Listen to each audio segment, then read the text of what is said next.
Bueno, entonces, la semana pasada vimos cómo es la ontogenia y la activación de los linfocitos T, ¿sí? De los T helper foliculares y los TSD8. Hoy lo que vamos a ver es un poco cómo es la ontogenia, que vamos a ver que es bastante parecida, de los linfocitos B, y cómo es la activación, que ahí sí hay como un par de diferencias en cuanto a localizaciones y mecanismos involucrados. Obviamente, como venimos hablando siempre, el origen de los linfocitos B sí va a ser compartido con el de los linfocitos T a partir del progenitor linfoide común, ¿sí? Del stem cell que se va a diferenciar a progenitor linfoide, y una vez que se hace el commitment a linfoide, podía ser a linfocito T o NK, o ir para el lado de los linfocitos B, en cuyo caso ya van a terminar en linfocitos B, que pueden ser de memoria efectores, y los efectores normalmente se los puede conocer como plasmoblastos o plasmocitos. Vamos a ver que hay algunas poblaciones particulares de linfocitos B. Obviamente los linfocitos B están asociados siempre a lo que nosotros llamamos inmunidad humoral, ¿sí? A partir de la producción de anticuerpos. Vamos a tener distintos clones, ¿sí? Que van a ser capaces de reaccionar frente a un patógeno, y su función principal de los linfocitos B es la producción de anticuerpos específicos contra un antígeno. Esos anticuerpos van a mediar distintas funciones, entre las que se encuentran principalmente la neutralización de bacterias o de virus, ahora que estamos de moda mucho el tema de la neutralización de los virus; favorecer la lisis por complemento, ¿sí? En el caso de las bacterias, si recordemos que el complemento funciona principalmente para bacterias; y promover la fagocitosis, ya sea por parte de polimorfonucleares o por parte de los macrófagos, ¿sí? De nuevo, la opsonización, que es esa preparación para que ese elemento sea luego ingerido por macrófagos y o polimorfonucleares. En contraposición, obviamente, a lo que ocurre con los linfocitos T, ¿sí? CD4 principalmente, que es, o CD8, cuya respuesta sí es celular, no tanto humoral. El receptor antigénico, sí, a diferencia, o sea, tiene un sistema particular de genes similar a lo que ocurre con el linfocito T, también va a requerir de la expresión, y mejor dicho, de la reorganización de su sistema génico para poder dar lugar a lo que llamamos BCR, el receptor del linfocito B, que es básicamente una inmunoglobulina, es decir, un anticuerpo que está anclado a la membrana. Así que va a tener una parte transmembrana y que queda anclado en la membrana, que luego es eliminado para poder ser secretado. Este rearreglo sí va a ocurrir de manera muy similar a lo que ocurre con los linfocitos T, con algunas particularidades en el orden, sí, pero el proceso de reordenamiento o el proceso de recombinación, desde el punto de vista mecanístico, es exactamente el mismo. En este caso, vamos a tener lo que nosotros llamamos cadena pesada, ¿sí? O heavy, cadena, ¿sí? Que son estas dos cadenas pesadas, y lo que llamamos cadenas livianas, ¿sí? Que son las cortitas, las que tienen dos dominios. Esas cadenas livianas, así como nosotros hablábamos siempre de las cadenas alfa y beta en los TCR, acá hablamos de cadenas pesadas, que es el único tipo de cadenas pesadas, y hay dos posibles cadenas livianas, las que llamamos kappa y las que llamamos lambda. Así ahora vamos a ver cuál es la diferencia entre una y otra. Obviamente, como les decía, la recombinación va a funcionar de la misma manera, ¿sí? En la cadena pesada vamos a tener DDIJ, en la cadena liviana DIJ nada más, ¿sí? Lo que va a ocurrir es que se van a ir reordenando estos cassettes, por así decirlo, génicos, para dar lugar al ADN, que va a servir como molde para la transcripción y traducción de los distintos anticuerpos. Eso es lo que nos va a generar, lo que nos va a permitir que los paratopes, ¿sí? De estos anticuerpos sean diferentes, y por ende sean capaces de reconocer distintos antígenos. Hay que recordar siempre que el paratope está formado, sí, que es la parte que reconoce el epítope antigénico o determinante antigénico, va a estar formado por una parte de la cadena pesada y una parte de la cadena liviana, ¿sí? En conjunto forman ese bolsillo, ¿sí? Entonces aumentamos aún más la variabilidad, ya que va a estar por un lado la variabilidad de la cadena H y por otro lado la variabilidad de la cadena kappa o lambda. En cuanto a cadenas pesadas, ¿sí? estas cadenas pesadas, los dominios constantes, ¿sí? Esto lo podríamos dividir como el primer dominio tanto de la cadena pesada como cadena liviana, es lo que nosotros llamamos dominio variable, que es el que tiene más variabilidad, justamente porque están estos fragmentos B y J, y que me permite una alta variabilidad genética, mientras que los dominios 2, en el caso de la liviana, 2, 3 y 4, en el caso de la pesada, son con lo que llamamos constantes, es decir, que no hay tanta variabilidad entre las distintas poblaciones, ¿sí? Dentro de los distintos individuos no hay tanta variabilidad genética. Las cadenas pesadas tienen 5 tipos distintos posibles de cadenas constantes, y son las que llamamos alfa, delta, gamma, epsilon, ¿sí? Y mu. ¿Cuál es la diferencia? Eso es lo que nos va a dar después lo que nosotros normalmente conocemos como anticuerpos, los isotipos de los anticuerpos.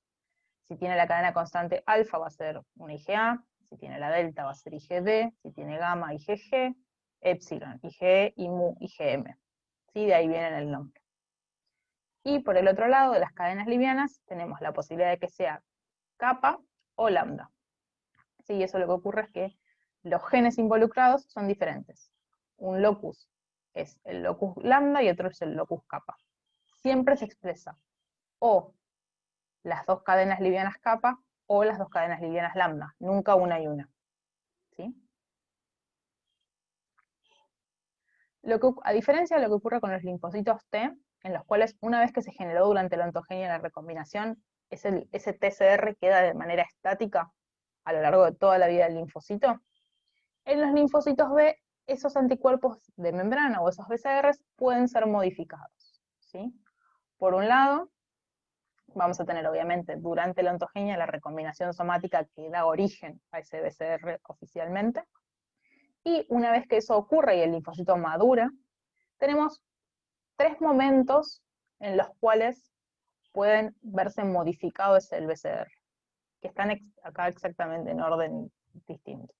Por un lado, lo que llamamos edición del receptor, que vamos a ver que es un mecanismo de salvaguarda cuando en algunos casos el linfocito puede ser autorreactivo.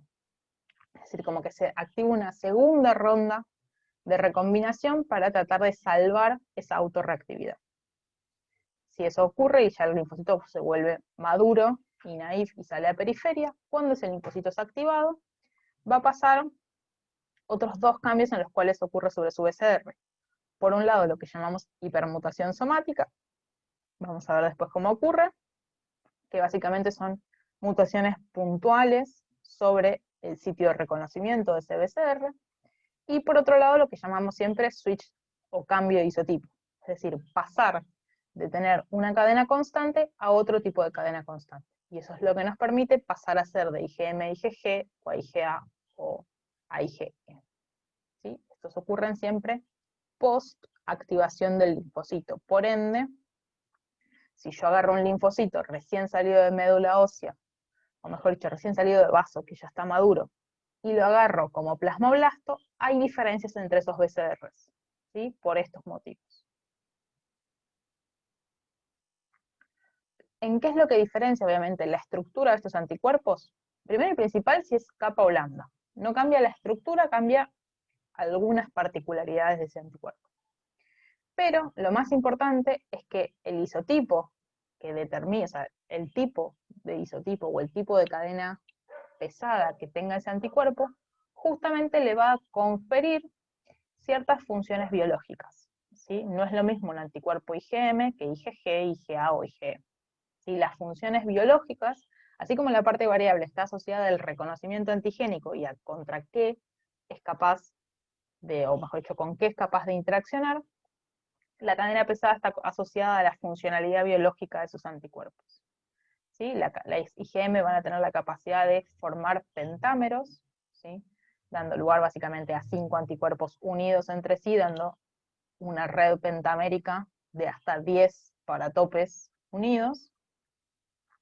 Las IgG suelen quedar como monómeros, ¿sí? Vamos a ver que hay distintos tipos de IgG a su vez, IgG 1, 2, 3. Las IgA van a ser principalmente diméricas, ¿sí? Va a permitir esta dimerización junto con una una porción secretoria, lo que permite que pase de mucosas hacia el exterior. Lo vamos a ver bien cuando veamos la parte de mucosas. La IgE obviamente nos permite la interacción con los mastocitos, el reconocimiento por parte de los mastocitos. Y la IgD, en principio, si bien se sabe que hay muy pocas concentraciones en plasma, todavía las funciones biológicas no se conocen. ¿Sí? Se conocen las funciones biológicas en la membrana plasmática, que sirve como marcador básicamente de un estadio naive, pero maduro. ¿No hay ninguna teoría al respecto? No leí mucho de hasta ahora la función biológica de la IgD soluble. Se cree que en realidad la función es más que nada en membrana, como para establecer es como un marcador de que el linfocito está bien y que es maduro correctamente, porque en realidad casi ninguna célula hacen switch a IgD, quedan como resabio. En general el switch es o AG, AB o A. AG, perdón, AE o A. Pero no se sabe mucho de la IgD soluble, como que tampoco se encontraron, hasta ahora no tiene receptor, por ejemplo. Entonces, al no tener receptores, como que la función es mucho más difícil de pensar. En algún momento se creyó que pueden funcionar como neutralizantes, básicamente porque bloquean al antígeno nada más. Aunque no desencadenen nada al no tener receptor, simplemente se unen al antígeno. Bien, los pasos de la ontogenia van a ser que es muy sencillo y muy similar a lo que vimos con los linfocitos T. En el caso, obviamente, la movilidad o la movilización de esas células es diferente. Va a iniciar, sí, en médula ósea, obviamente. Y en realidad, lo que llamamos ontogenia como tal, finaliza en vaso. ¿Sí? Si bien todos los rearreglos van a ocurrir en médula ósea, de médula ósea va a salir un progenitor, o mejor dicho, un linfocito B que está en estadio inmaduro. Tiene todas las características del linfocito B, tiene un BCR, que es ya el final, pero no es funcional, si todavía no es un linfocito B naive, sino es un transicional o inmaduro. Recién en médula ósea ese linfocito B va a poder recibir las señales de maduración necesarias para convertirse en un linfocito B maduro, naive, y ahí va a empezar a patrullar órganos linfáticos secundarios. ¿Sí? Siempre tenemos que pasar entonces por el vaso para tener linfocitos B maduros. Lo mismo que vimos antes, las etapas son similares, ¿sí? Tenemos la stem cell, que va a pasar a ser un linfocito pro-B, un linfocito pre-B, inmaduro y maduro. El pasaje entre pro y pre-B, al igual que nos pasaba con los linfocitos T, está generado por la expresión en membrana de un pre-BCR, que va a estar compuesto por una cadena pesada ya rearreglada y una cadena liviana sustituta, que es prácticamente igual a lo que vimos para los linfocitos T. Esa señalización por el pre-BCR también va a generar rondas de división, ¿sí? Que nos permitan expandir la población con linfocitos B ya con un pre-BCR rearreglado. Luego va a ocurrir la recombinación de las cadenas livianas, y una vez que ocurre la recombinación de las cadenas livianas, ya va a ser un B, en este caso inmaduro, que va a tener que pasar por un proceso de selección para poder salir a periferia. Y finalmente el linfocito B maduro. Es importante en este caso, vamos a ver que las recombinaciones, a diferencia de lo que nos pasaba con los linfocitos T, que empezaban las recombinaciones en paralelo y era la que ocurría primero, acá va a haber un orden, ¿sí? En las recombinaciones. No ocurre tan aleatoriamente como en las T. Y vamos a definir que el linfocito B maduro, la diferencia va a estar entre que si bien el BCR es el mismo, va a coexpresar BCRs de isotipo M, que es el primero que se genera porque es el primer cassette que está río abajo de la cadena variable, y IgD, ¿sí? Vamos a tener una coexpresión entre IgM e IgD, que es lo que me determina que ese linfocito está maduro. Y este linfocito B maduro va a estar en periferia circulando alrededor de nuestros órganos linfáticos secundarios. La recombinación somática va a ocurrir exactamente de la misma manera, con exactamente las mismas enzimas involucradas y de los mismos mecanismos asociados a la recombinación, ¿sí? Tanto de las cadenas ligeras como de las cadenas pesadas. La diferencia, como les comentaba, es justamente el orden. Mientras los linfocitos T arrancan cadena pesada materna y paterna en paralelo, y la primera que señaliza, o mejor dicho, la primera que se rearregla señaliza. En este caso, lo que va a ocurrir es el rearreglo en un cromosoma primero. Si ese cromosoma falla, se rearregla el segundo. Si ese cromosoma es exitoso, o sea, la recombinación de ese cromosoma es exitoso, pasamos al estadio de pre-B, en el cual se expresa. Cuando eso ocurra, si ese pre-B logra señalizar, empezamos siempre la recombinación de la cadena kappa en uno de los alelos, materno o paterno, pero solamente uno. Si eso funciona, seguimos adelante. Si eso no funciona, esta cadena kappa en este cromosoma se pierde, pasamos a rearreglar la segunda cadena kappa. Si esto no ocurre, o sea, si ocurre bien, seguimos de largo. Si esto no ocurre, pasamos a rearreglar una cadena lambda. Lo mismo, si se rearregla seguimos, si no, tenemos la última salvaguarda, que es intentar la segunda cadena lambda. Si eso no ocurre, esta célula entra en apoptosis. ¿Sí? Entonces, el orden es siempre el mismo. Primero kappa, luego lambda. ¿Sí? Por esto, yo les comentaba que en algún momento hay una relación, si yo agarro todos los linfocitos de una persona, hay una relación entre los que expresan kappa y los que expresan lambda, que es más o menos 65-35. ¿Sí? Voy a tener una proporción mayor de linfocitos kappa que de linfocitos lambda. ¿Sí? Y esto lo que me permite, vamos a verlo un poco más en detalle más adelante, pero me permitiría, por ejemplo, inferir una leucemia, si esto está modificado. ¿Sí? Inferir que hay un clon que se pasó de mambo en la proliferación. Cualquiera sean las condiciones en las cuales haya un rearreglo exitoso, pasamos entonces a la expresión de IgM en membrana, ya sea una IgM entre cadena pesada y cadena kappa, o entre cadena pesada y cadena lambda. ¿Sí? Esta expresión de IgM en membrana lo que me va a determinar es que ese linfocito es un linfocito B inmaduro o transicional. Recién cuando esos BCRs sean coexpresados IgM e IgD, sabemos que ese linfocito B va a ser maduro. ¿Sí? Todo esto lo podemos ir haciendo por seguimiento, por citometría de flujo, por ejemplo. ¿Dudas hasta acá? ¿Venimos bien? Bien. Sí, bien. Sí. Sí. Entonces, en el estadio pre-B, como les comentaba, vamos a tener este estado de señalización por parte de una cadena pesada que ya está rearreglada, con cadenas livianas sustitutas. ¿Sí? Lo que va a hacer, al igual que ocurría con el TCR o pre-TCR, va a ocurrir una señalización de proliferación que nos permita la sobrevida y la proliferación de esos linfocitos, y a su vez lo que va a hacer es generar esta exclusión alélica en la cual, si se rearregló una cadena pesada, la otra cadena pesada va a quedar en estadio germinal, si no se va a rearreglar. E inicia el rearreglo de la cadena kappa. Obviamente, como siempre, estos rearreglos son al azar, por ende los BCR formados pueden ser autorreactivos. ¿Sí? Aleatoriamente, la combinación de fragmentos B, D y J, y entre cadena pesada y cadena liviana, puede dar lugar a autorreactividad. Por ende, obviamente vamos a tener que pasar por un paso de un estadio de selección negativa para eliminar aquellos anticuerpos que sean autorreactivos. Entonces, una vez que nuestro progenitor genera todos sus rearreglos, vamos a tener este linfocito BCR, o sea, un BCR transicional, y vamos a probarlo por selección negativa. Esa selección negativa puede dar lugar, mejor dicho, a dos opciones.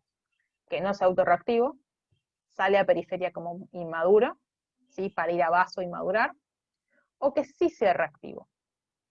Y si es reactivo, ahí tenemos otras dos opciones, que sea altamente reactivo o bajamente reactivo. Si es altamente reactivo, lo que va a ocurrir es básicamente que se van a reactivar las enzimas RAG y va a ocurrir lo que se conoce normalmente como edición del BCR.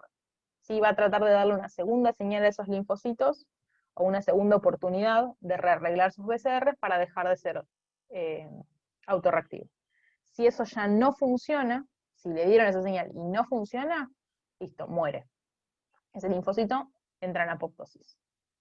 Si la autorreactividad es baja, y ese linfocito, una de las opciones es que su señalización sea más o menos mala, lo que muchas veces ocurre es que ese linfocito entra en anergia y sale a periferia, pero de forma enérgica, es decir, no es capaz de ser activado en periferia.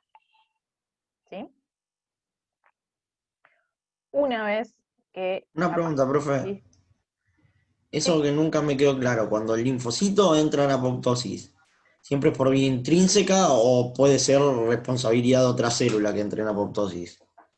En este caso sería vía intrínseca, pero porque recibió señales de la célula presentadora. Nosotros vamos a tener acá, en este estadio de selección negativa, células del estroma de la médula ósea que lo que van a estar haciendo es presentando antígenos propios. Entonces, la señalización por ese BCR frente a un antígeno propio funciona como señal 1. ¿Sí? Y funciona como, en este caso, junto con todo el entorno de la médula ósea, funciona como señalización de apoptosis. En lugar de señalización de activación normal y proliferación, acá funciona como señal de apoptosis. En general, lo que llamás vías intrínsecas e extrínsecas suelen estar conectadas. O suelen ocurrir ambas cosas. Es como a veces medio difícil disectar si es entre vía intrínseca o extrínseca. ¿Respondí? Claro, pero lo que no me queda claro, o sea, el BCR reconoce el antígeno propio y eso desencadena la apoptosis, pero el que da la señal es el mismo BCR. Sí. O sea, el reconocimiento, en general lo que ocurre es que cuando el BCR reconoce un antígeno genera un cambio conformacional que, si se acuerdan, el BCR está asociado a moléculas adaptadoras también, como puede ser el C19, que señalizan dentro de la célula las señales de activación. En realidad es señal de que el receptor reconoció algo. Esas señales, depende cómo está el estado de maduración de ese linfocito B, es una señal u otra. En el caso de un linfocito B maduro, esa señalización va a ser, vamos a ver cuando ya veamos activación, que es señalización de activate y fagocita lo que está asociado a tu, o sea, endocita mejor dicho, endocita lo que está asociado a tu receptor. En un contexto en el que el linfocito B está inmaduro, como es este, esas señales son señales apoptóticas. ¿Sí? De que ese linfocito no se tiene que activar, se tiene que morir. O en algunos casos, bueno, estos, ¿cómo se llama? Estas señales de que puedan editar. ¿Sí? Bien. Entonces, si logramos pasar la selección negativa, lo que ocurre es que ese linfocito B inmaduro o transicional va a salir a periferia y vía periférica va a llegar al vaso. En el vaso, ese linfocito transicional va a sufrir una serie de selecciones, que en este caso no vienen al caso, pero son una serie de selecciones que les va a permitir que el estroma le dé señales necesarias para madurar.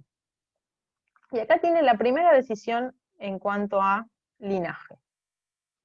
Pueden ser los linajes B2, ahora vamos a hablar un poco de linajes, pero el linaje B2, que es el que nosotros conocemos como linaje clásico, o linfocito B, siempre que hablamos de linfocito B, en realidad estamos hablando del linfocito B2. O una población que en humano todavía es medio controversial, que son los que conocemos como linfocitos de vaso marginales, o BZM. ¿Sí? En ratón se sabe que esto funciona así, es el linfocito que llega como transicional, puede ser B2 o BZM.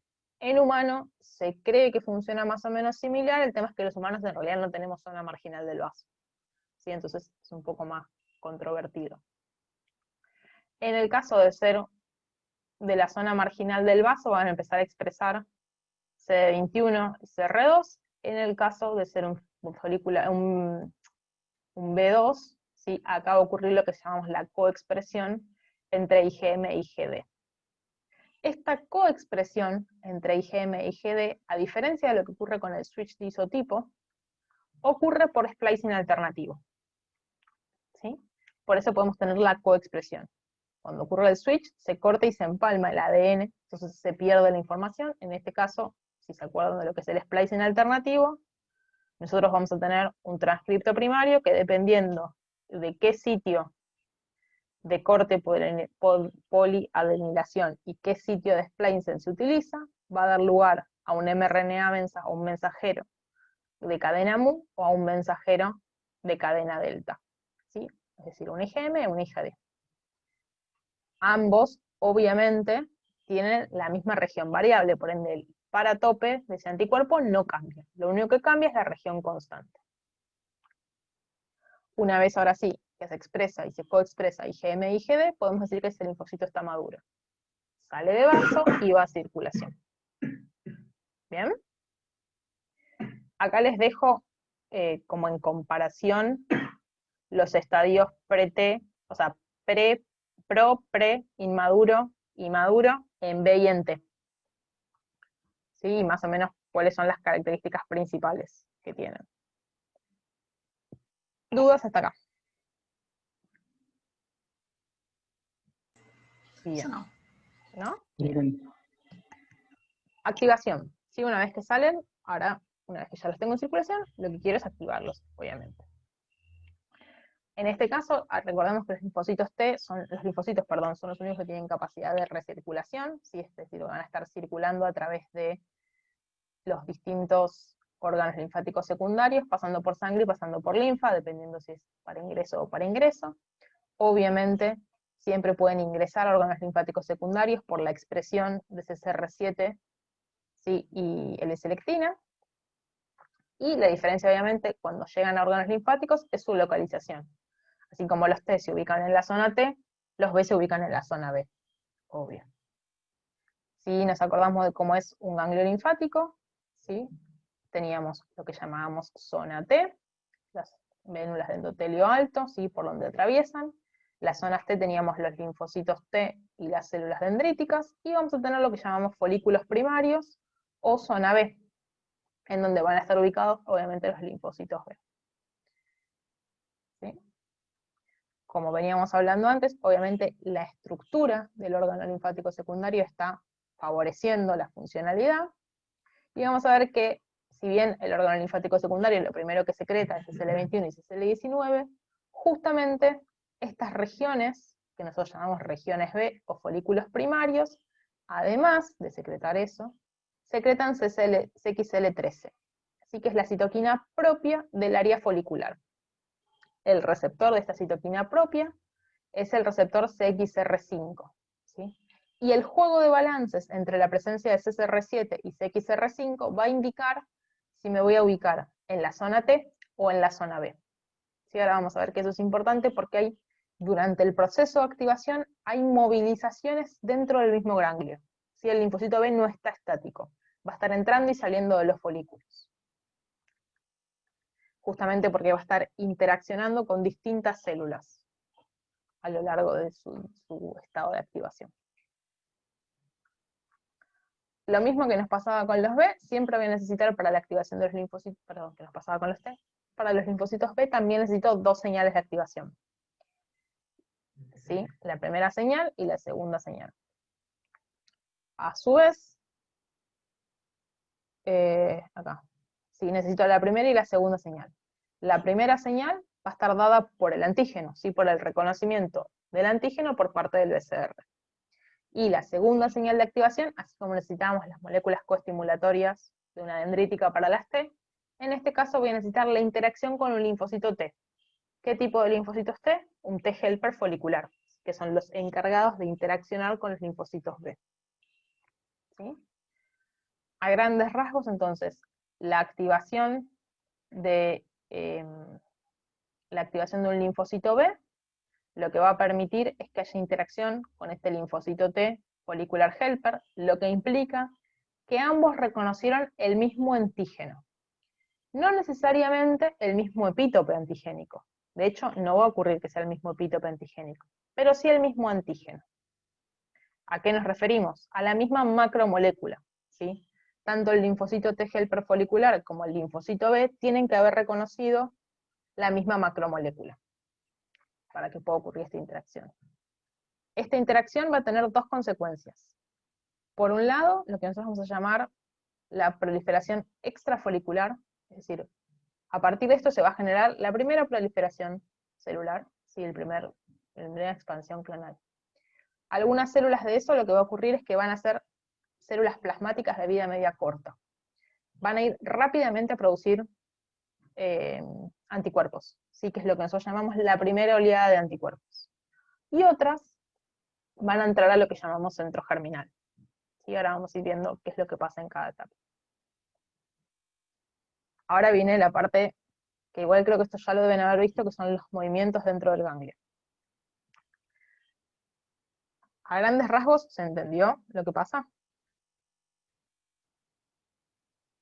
Se me congelaron todos. El linfocito T, el B también, Perdón, justo se me cortó. ¿Qué?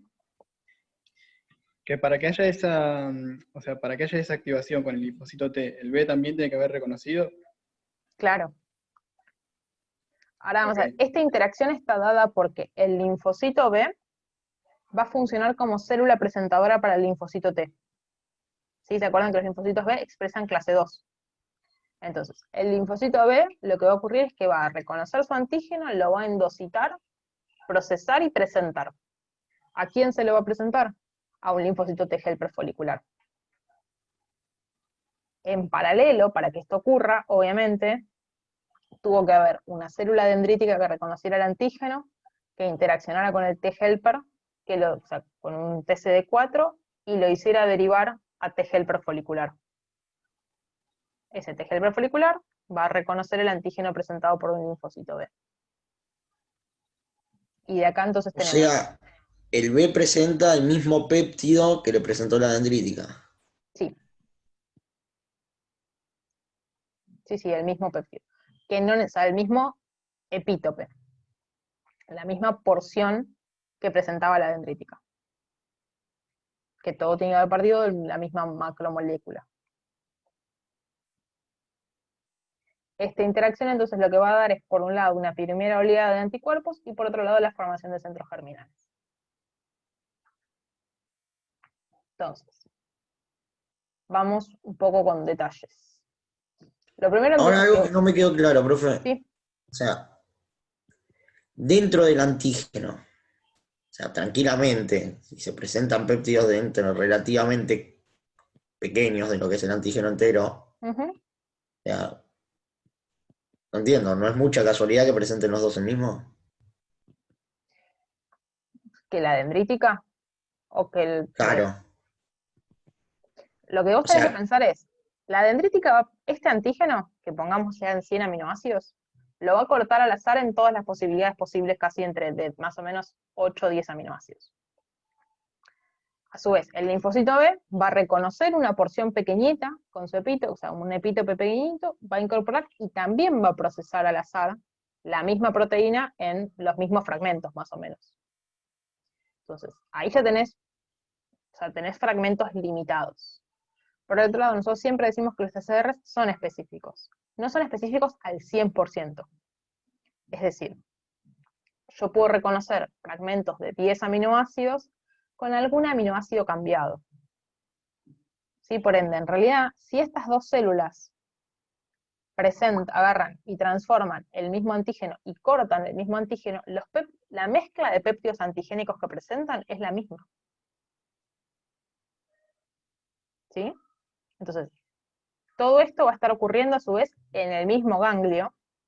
Por ende, las probabilidades de que estos linfocitos T que proliferaron sean capaces de reconocer a estos linfocitos B son un poco más elevadas.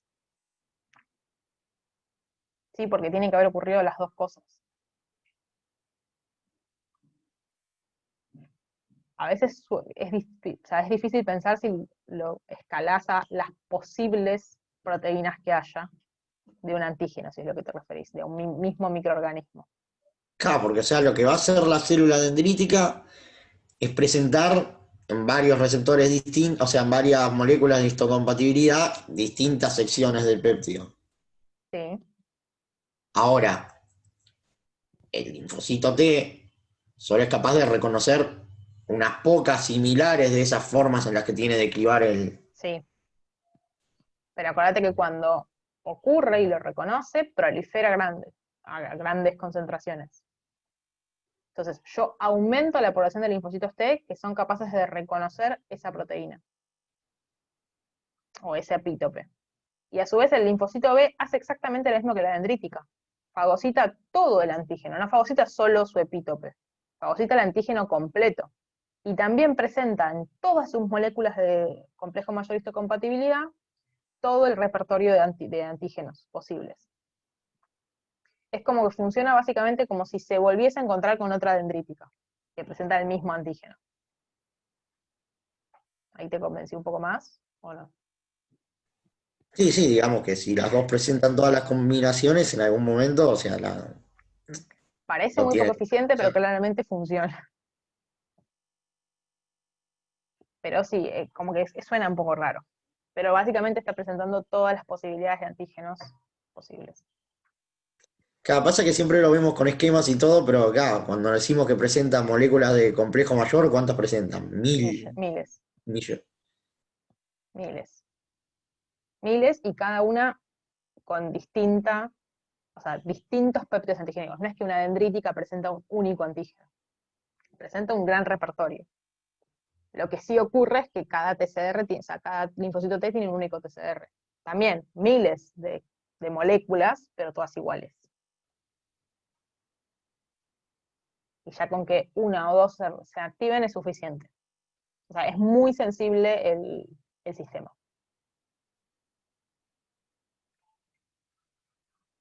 Ahora sí. Bien, entonces, a nivel pasos, por así decirlo, como para ir pensando en qué es lo que va ocurriendo y cuál es la secuencia que va ocurriendo. Recordando lo que vimos en la clase pasada, lo primero que va a ocurrir es que un linfocito TENAI, que está recirculando normalmente, va a entrar al ganglio. Una vez que entra al ganglio por las vénulas de endotelio alto, por expresión de CCR7 y recepción de L-selectina, pasa a las vénulas de endotelio alto y se ubica en la zona paracortical de los ganglios. ¿Sí? Que es lo que acá tendríamos en blanco. La zona paracortical del ganglio. Bien. En algún momento se va a encontrar con una célula dendrítica que está presentando una célula dendrítica que maduró en tejidos, llegó por vía eferente linfática y se ubica también en la zona paracortical del ganglio y es capaz de darle las señales a un linfocito T y es capaz de presentarle el antígeno específico. Cuando eso ocurre, da entonces la primera señal de activación. Da la primera señal, da la segunda señal, ocurre la proliferación clonal y da la tercera señal, que en este caso a nosotros nos interesa que la tercera señal sea para Helper folicular. ¿Sí? Cuando eso ocurre, esa diferenciación a T-Helper folicular está asociada con una pequeña disminución en la expresión de CCR7, ¿sí? Y un aumento en la expresión de CXR3, es de que es CXCR5, que es el receptor de CXL13. Que se acuerdan que yo les dije que es la citoquina que genera el folículo primario. Por ende, en su conjunto, esta parte lo que hace es, primero, la diferenciación a helper folicular, y que ese helper folicular se acerque a la zona de lo que nosotros llamábamos folículo primario.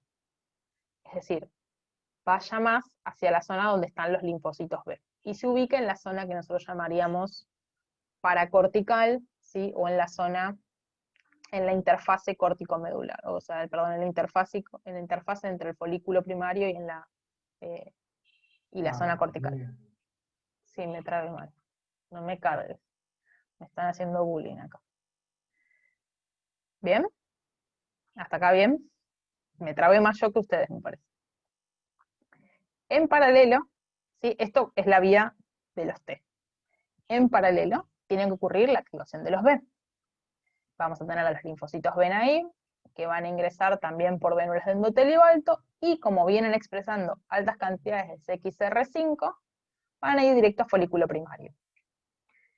En el folículo primario, los linfocitos B pueden reconocer sus antígenos de dos maneras posibles.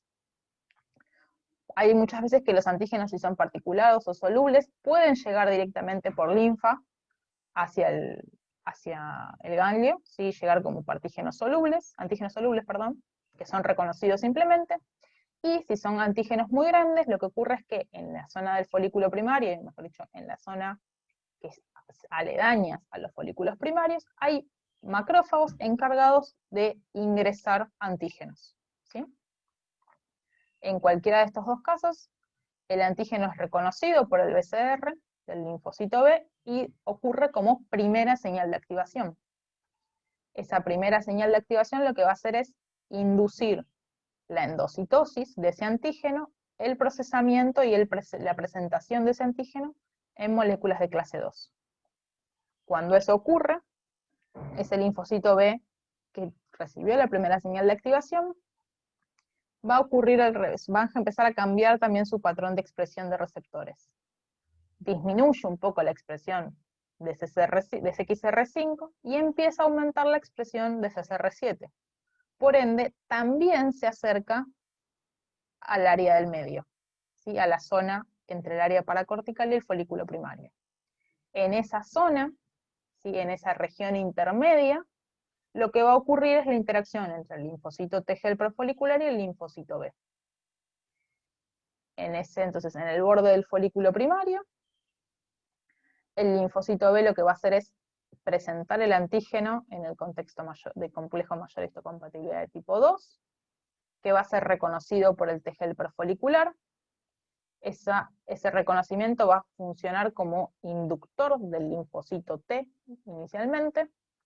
Es el linfocito T que se reactiva por reconocimiento en el TCR, va a aumentar las moléculas, la expresión de moléculas de CD40 ligando, ¿sí? Y la expresión de CD40 ligando va a ser a su vez reconocida por el linfocito B que tiene el receptor CD40, ¿sí? Esto, que es muy similar a lo que nos ocurría con la activación primaria del linfo T, para el linfocito B, esta interacción CD40-CD40 ligando funciona como segunda señal de activación. ¿Sí? Y es lo que permite que ese linfocito B ahora sí prolifere, haga la expansión clonal. En realidad, ambas poblaciones van a seguir una nueva ronda de expansión clonal. Esa expansión clonal, es decir, ese linfocito B que genere gran proliferación, va a dar algo que nosotros llamamos folículos secundarios. ¿Sí? ¿Se entendió esta parte? Bien. Estás muy oscura, ¿sí? Estás como muy a oscuras. Porque se hizo de noche y no pude. Pero de repente es como que No te van a decir. te vi y dije, te va a destruir la vista. Mal. Bien, entonces, dijimos, activación, centro germinal o folículo secundario, es exactamente lo mismo, son dos maneras de decir lo mismo. Y como ya les comenté anteriormente, hay una pequeña subpoblación que antes de ser centro germinal, lo que van a hacer es directamente proliferar y transformarse rápidamente a células productoras de IgM. ¿Sí? ¿Por qué IgM? Porque como les comentaba, primero en realidad lo único que hacen es el BCR, que era MU, o sea, el IgM, en membrana simplemente la cortan y la expresan, y la secretan. ¿Sí? Es lo que nosotros llamamos la primera oleada de anticuerpos, que son los anticuerpos rápidos, y que normalmente conocíamos como de baja afinidad. En el centro germinal van a ocurrir los dos procesos, hipermutación somática y switch de isotipo. ¿Sí? Y a su vez, además de esos dos procesos, ocurre la segunda elección del linfocito B, que es elegir si va a ser célula de memoria o célula plasmática. ¿Sí? Entonces, del centro germinal va a salir con el BCR rearreglado nuevamente, o hipermutado mejor dicho, va a salir como IgG, IgD, IgE o IgM, y va a salir como plasmablasto o célula de memoria.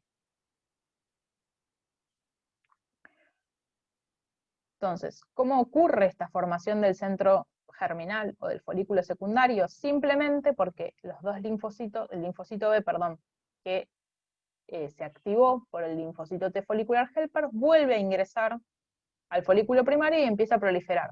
Como prolifera mucho más que las células circundantes, simplemente lo que ocurre es agrandar ese folículo. ¿Sí? Empieza a crecer a partir de proliferación tanto de la población de linfocitos B como en menor medida la población de linfocitos T folicular helper. Así que lo podríamos ir siguiendo el crecimiento a lo largo del tiempo. Acá vamos a introducir a nuestra nueva población de células dendríticas, que son las células dendríticas foliculares, que es obviamente una célula particulares que no presenta antígenos, ¿sí? No es una célula presentadora. Vamos a ver que acá vamos a hablar de mostrar el antígeno, ahora vamos a ver por qué, pero es importante que sepan eso. Las células dendríticas foliculares, primero, no son dendríticas comunes, no son ni mieloides ni dendríticas plasmacitoides. Son dendríticas foliculares, con un origen completamente distinto.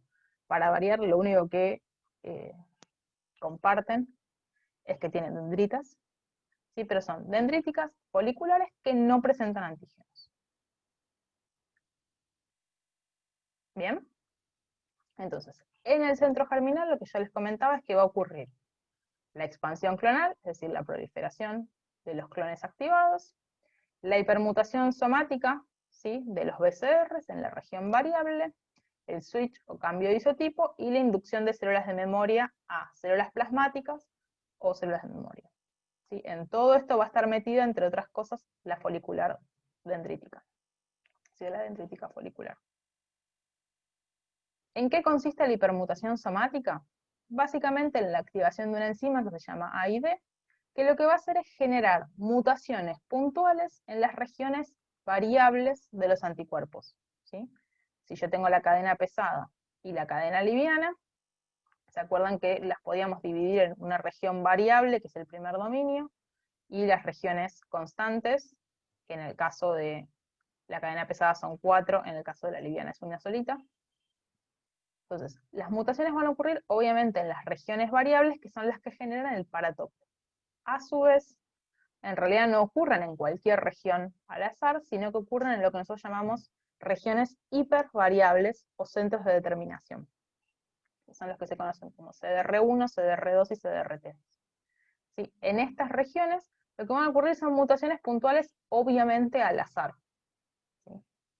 Entonces, esas mutaciones generadas por la enzima AID, que es la deaminasa, una citeína deaminasa, esas mutaciones puntuales van a ocurrir durante la replicación celular, y básicamente pueden generar, como son aleatorias, 3 posibilidades. Pueden generar un codon stop, ¿sí? Como cualquier mutación al azar puede generar una proteína B no funcional, o mejor dicho, el cese de proteínas funcionales. Puede alterar el folding, ¿sí? Puede ser, ¿se acuerdan que las mutaciones pueden generar una mínima mutación, puede generar directamente todo el plegamiento de la proteína? Y puede modificar el paratope. Esa modificación puede aumentar, disminuir o mantener igual la afinidad. Todo esto al azar. Por ende, sí o sí, después de la hipermutación somática, tengo que tener algún tipo de selección de esos anticuerpos. ¿Sí? Selección, mejor dicho, de esos linfocitos B para asegurarme que sigan teniendo un BCR, que sigan teniendo un BCR funcional, que no hayan disminuido la afinidad y que la hayan mantenido o igual, o en realidad hayan mejorado la afinidad por el antígeno. ¿Sí? Entonces, es esencial que después de la hipermutación somática ocurra una selección. Agustina, hay algo que le hizo ruido. Sí, vamos de vuelta que no entendí. O sea, cuando pasa la hipermutación somática hay una enzima que lo que hace es genera mutaciones puntuales, azarosas, Sí. en el gen responsable de esto. En el O sea, gen del BCR. en esa región específica. En estas regiones, en las regiones variables. Ok, y la enzima no se equivoca. ¿A qué te referís con que no se equivoca? No genera mutación en otro lado. Solo en esta región.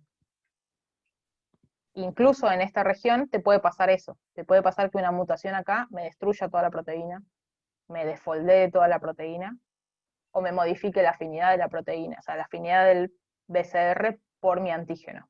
¿Para bien o para mal? Son mutaciones al azar. Claro, pero no va a afectar ni la viabilidad de la célula, ni es propenso a neoplasia, eso tampoco. No. La viabilidad de la célula, dame 2 minutos. Y ahora lo vemos. Bueno, sí, que cuando se modifica el paratope, si es más o menos, eso tenía que ver con la... Es más o menos afín, claro. Pero en realidad lo único que me modifica en la enzima es el BCR. Y es esa región del BCR. Solo que esa región del BCR es crucial para la funcionalidad del linfocito B. Pero el BCR sin modificación somática, ¿no es funcional? Sí, es funcional. Es lo que me permitió activarlo. Acá no, porque digo, una deficiencia de la enzima, por ejemplo, ¿qué tan grave sería? No sé si por mutación somática nada más. No es tan grave. O sea, no tendríamos un No es tan grave, inmunosuprimido. no es tan grave para este caso. Tiene otras acciones la enzima, pero no sería no es inmunosuprimido.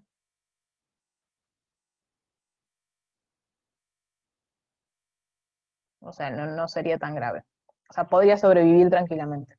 Solo que los anticuerpos que generes van a ser de menos afinidad, o sea, de una afinidad no excelente. Es como la afinidad con la que salieron de fábrica. Entonces, teniendo en cuenta todas las posibilidades de estas mutaciones, que obviamente van a ser más de una mutación por cada BCR, obviamente tenemos que hacer esa selección de los antígenos, ¿sí? La selección, perdón, de los anticuerpos. ¿Cómo los seleccionamos? Utilizando justamente estas células foliculares dendríticas. Los centrocitos que se activan y que entran a centro germinal están programados para morir por apoptosis, ¿sí? En un tiempo determinado. Tienen el mecanismo de apoptosis activo. Para poder sobrevivir, requieren que haya señales del medio ambiente que le generen la activación de mecanismos antiapoptóticos. ¿Sí? Entonces, ¿cuál es la señal antiapoptótica? Justamente la interacción con otro linfocito T helper folicular, que es lo que nosotros llamamos segunda instancia de colaboración TB.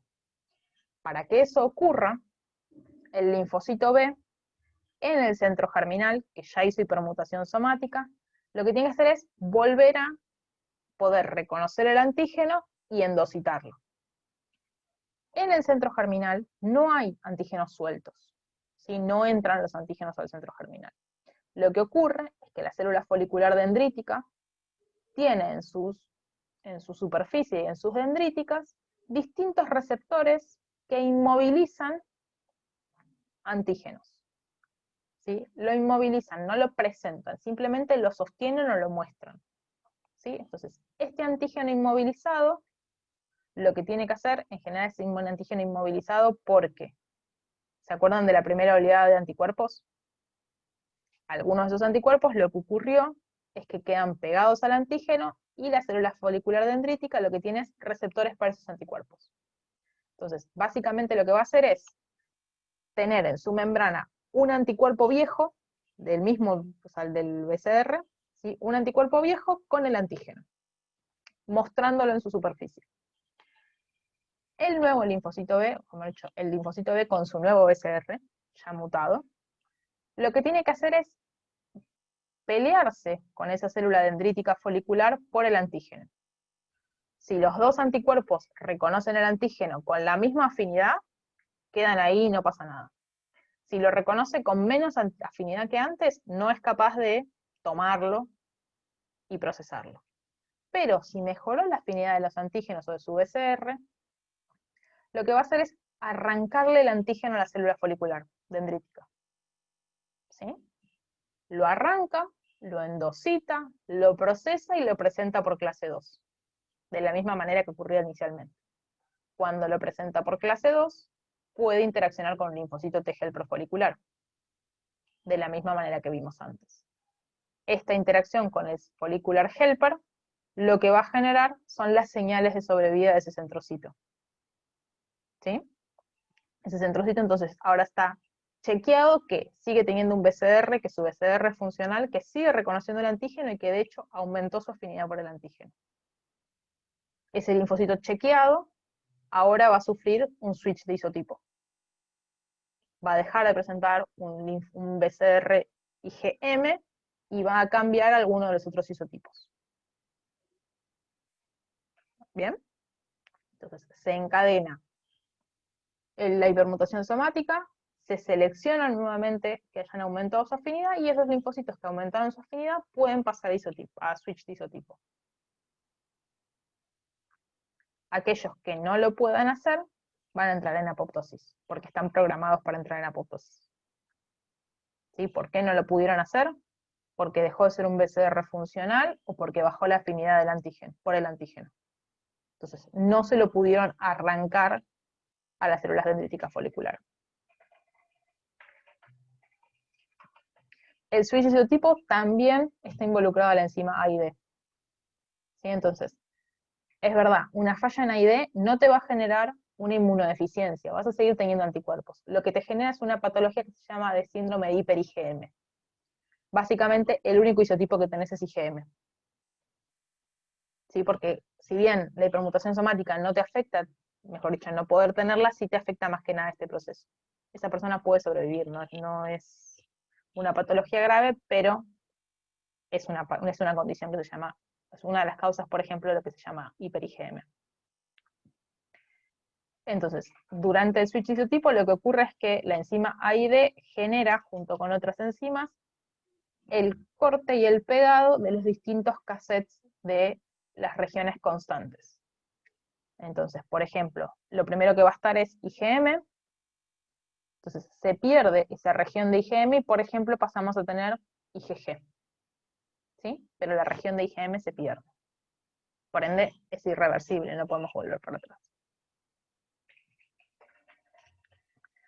Entonces, dependiendo, obviamente, de las distintas señales que haya en el folículo primario, además de hacia dónde hacemos ese switch, tenemos algunas interleuquinas que nos van a llevar hacia IgA, otras hacia IgE, otras hacia IgG.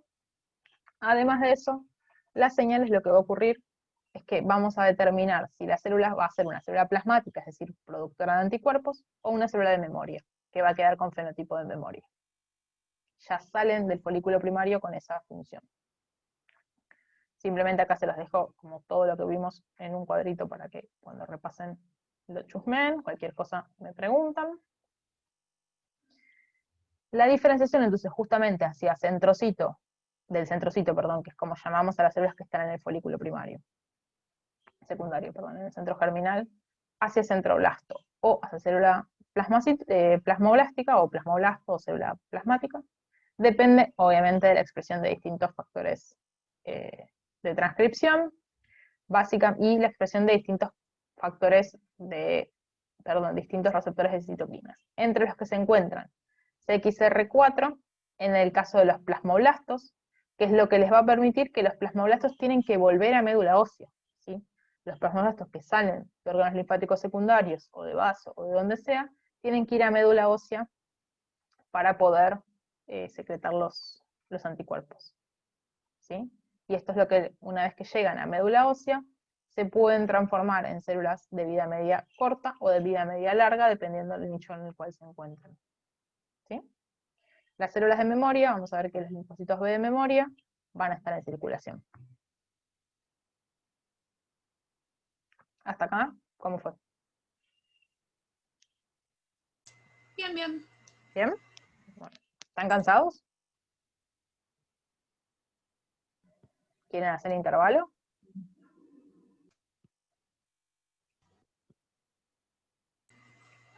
Como quieran, yo estoy bien. Como quieren. ¿Seguimos? Por mí seguimos. Bueno, listo. Cualquier cosa me avisa. Sí. Entonces, hasta ahora lo que vimos de activación es básicamente cómo se activan los linfocitos B2. Sí, que se acuerdan que yo les dije que son como la gran mayoría de los linfocitos y los que nosotros normalmente conocemos como linfocitos. Además de los linfocitos B2, existen otros dos linajes de linfocitos. Por un lado, lo que nosotros llamamos linfocitos B1, ¿sí? Que tienen una ontogenia completamente distinta a los linfocitos B2. ¿Sí? No tienen nada que ver.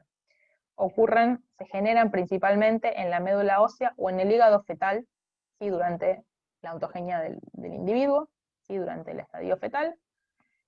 Y lo que va a ocurrir es por distintos mecanismos van a proliferar y van a diferenciarse en periferia hacia un linfocito B maduro, B1 maduro, que tiene la capacidad de autorrenovarse. ¿Sí? Ya están ubicados en los tejidos y están completamente en autorrenovación. ¿Sí? Y lo que dan lugar, una vez que se activan, vamos a ver que tienen una activación diferente, pero cuando se activan dan lugar a células plasmáticas de vida media corta, ¿sí? Y que no generan memoria. ¿Sí? Esto es lo que nosotros llamamos, estas son las células que nosotros llamamos productoras de antígenos los naturales, ¿sí? Los anticuerpos naturales, ¿sí? Como son, por ejemplo, los anticuerpos antigrupo ABO, ¿sí? Son encargados, o sea, este linaje es el encargado de la producción. Por otro lado, tenemos el linaje B2, que inicia, como estuvimos charlando hoy, y que en un momento, después de los estados de tolerancia central y periférica, llegan a vaso. En vaso pueden tener dos opciones.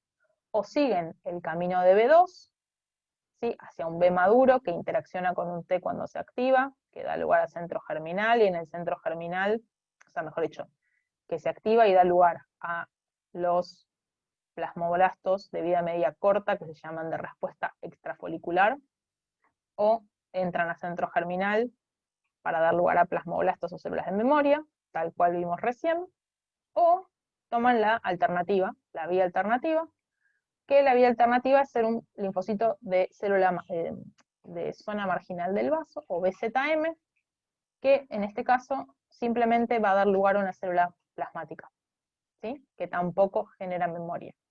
Ni los B1 ni los BZM generan memoria. Y ni los B1 ni los BZM necesitan la activación con un linfocito T. Tienen una activación que se llama T independiente. ¿Sí? Entonces, las tres poblaciones principales que vamos a tener son los B1, que van a estar ubicados en cavidad pleural y peritoneal, ¿sí? Van a estar siempre en pleura y peritoneo, tienen la capacidad de ser autorrenovables, ¿sí? No se generan simplemente por proliferación homeostática. Si yo lo miro por citometría de flujo, van a tener la capacidad de tener IgM en membrana como BCR, pero no tienen IgD, prácticamente. Tienen muy bajito IgD.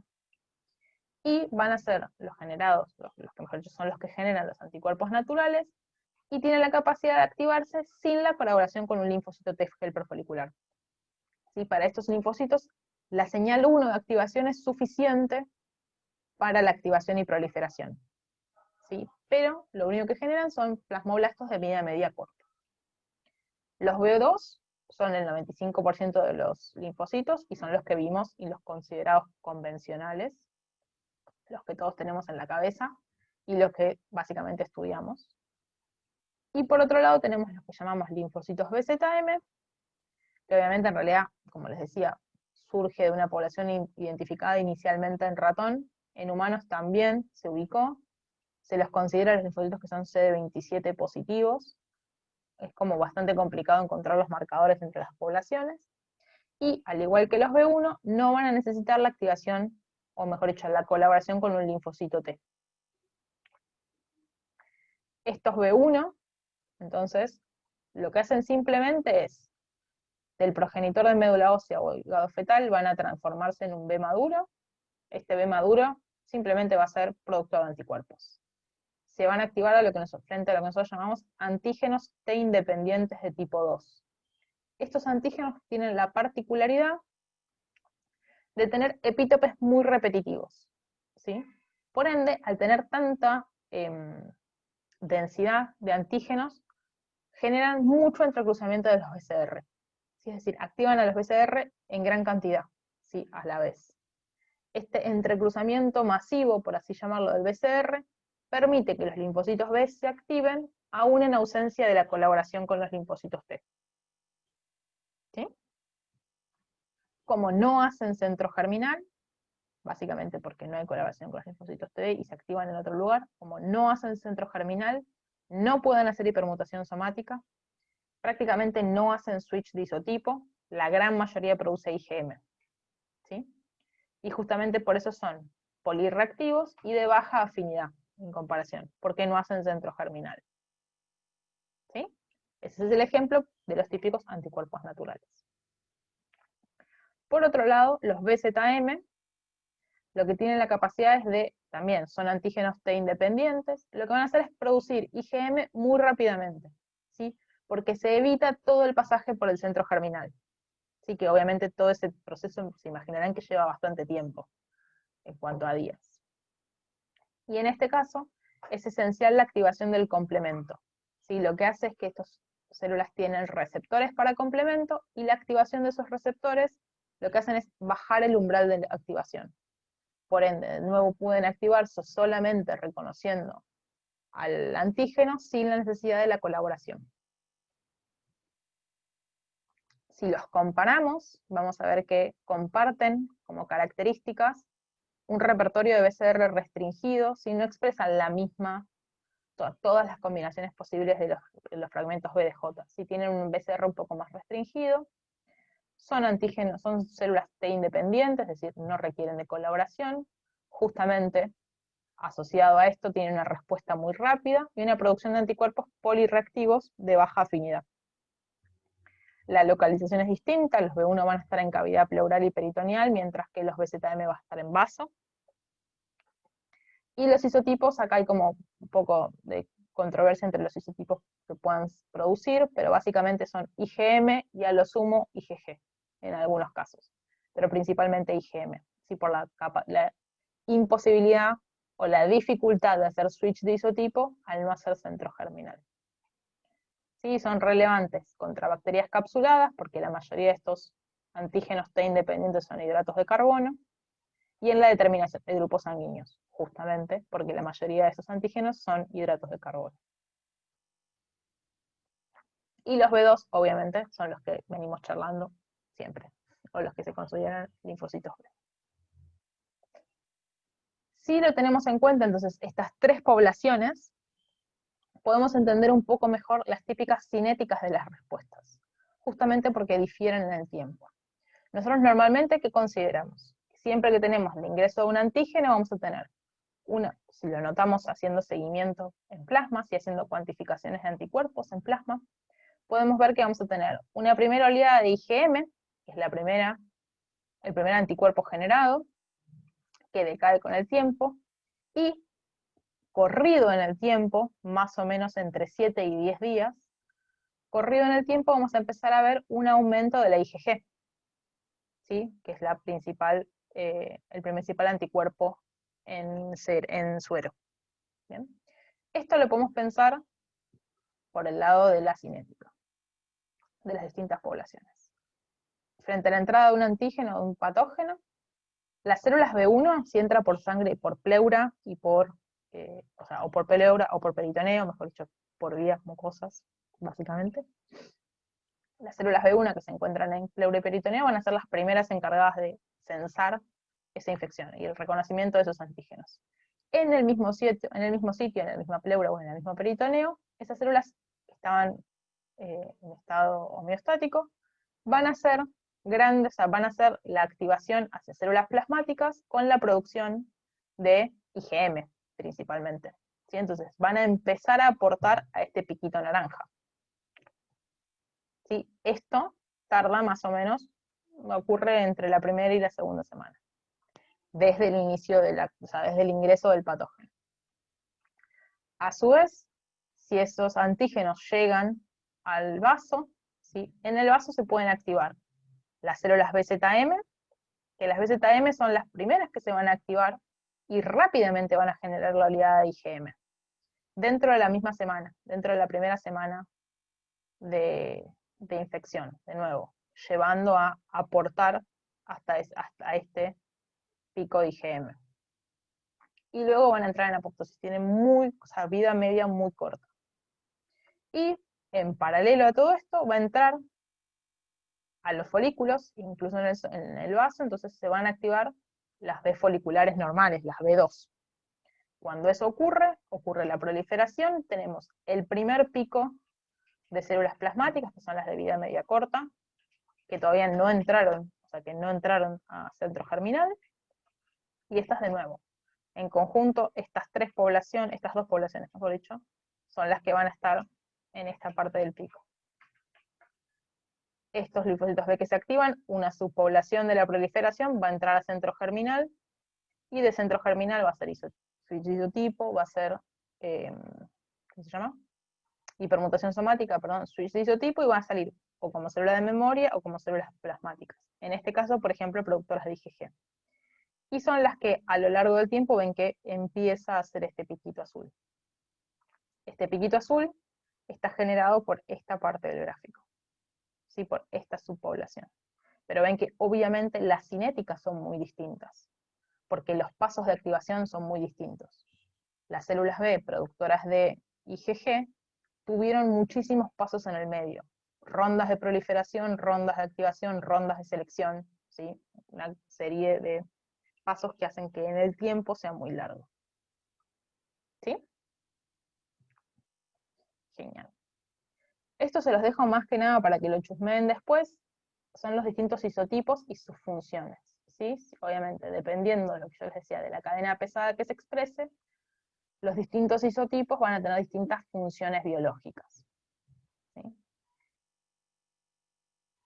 Las funciones principales de los anticuerpos van a estar asociadas con la opsonización y el aumento de la fagocitosis, la citotoxicidad mediada por anticuerpos que ya vimos, por ejemplo, en el caso de la CNK, la activación de complemento por vía clásica, esto es más que nada, en algunos casos hay discusión y para problemas autoinmunes, por ejemplo, que funcionen como receptores agonistas o antagonistas de receptores propios.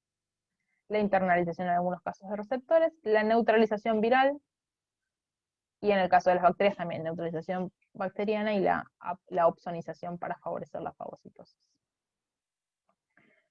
Eso es a nivel general. Ahora, no todos los anticuerpos, o no todos los isotipos de anticuerpos tienen la misma capacidad y la misma facilidad para activar todos estos mecanismos. ¿Sí? La IgA es la que yo les decía que va a ser dimérica, perdón, y va a estar principalmente en secreciones mucosas. Moco, saliva, lágrimas y leche materna. ¿Sí? En todo lo que son secreciones.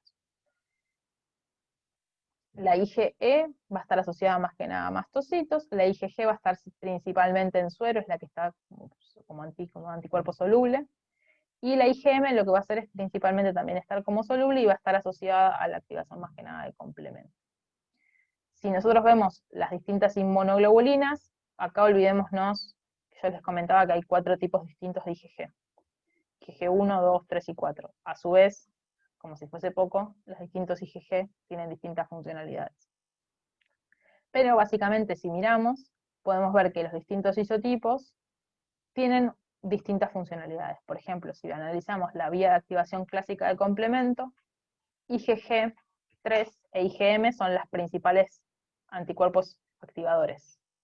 Mientras que A, D, E, IgG3, e IgG4 no son capaces de activar complemento.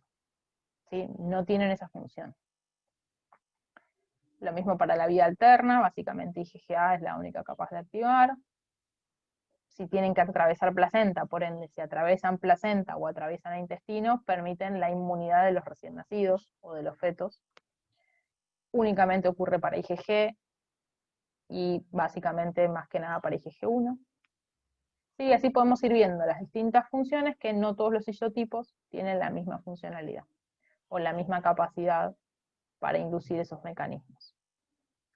Para que recuerden simplemente la presencia del receptor de IgG, que es lo que permite es que haya internalización de IgG a través del enterocito o a través en la vía fetal. IgA lo que va a tener es la capacidad de estar secretada, ¿sí?, en secreciones y en fluidos corporales hacia el compartimento extravascular, ¿sí?, hacia el compartimiento extracelular, de hecho. Y vamos a tener un receptor particular que se va a unir a la IgA y que va a mediar su traslocación desde el intersticio hacia el exterior, sobre todo hacia la luz intestinal. La Ig básicamente va a estar asociada a todos los mastocitos, ¿sí?, a los receptores de los mastocitos. Acá tenemos que hacer la salvedad, que la vamos a volver a ver cuando veamos hipersensibilidad, y es que todos los mastocitos están asociados a IgE. Esa asociación o ese reconocimiento del receptor a IgG no genera la degranulación de los mastocitos, ¿sí? Para que ocurra esa degranulación tiene que ocurrir el entrecruzamiento de esos receptores. Es decir, que esos anticuerpos reconozcan, o sea, varios anticuerpos reconozcan al mismo antígeno, ¿sí? obviamente la IgE, entonces esta es su función principal, y no va a estar asociada con la activación del complemento, ni inducción de ADCC en NK, pero sí en eosinófilos. Los eosinófilos sí pueden hacer ADCC mediada por IgE. Y esto después, si lo quieren en algún momento como tener de repasito, de las distintas poblaciones que tenemos, ontogenias y activaciones. ¿Sí? A modo de súper repasito. ¿Dudas?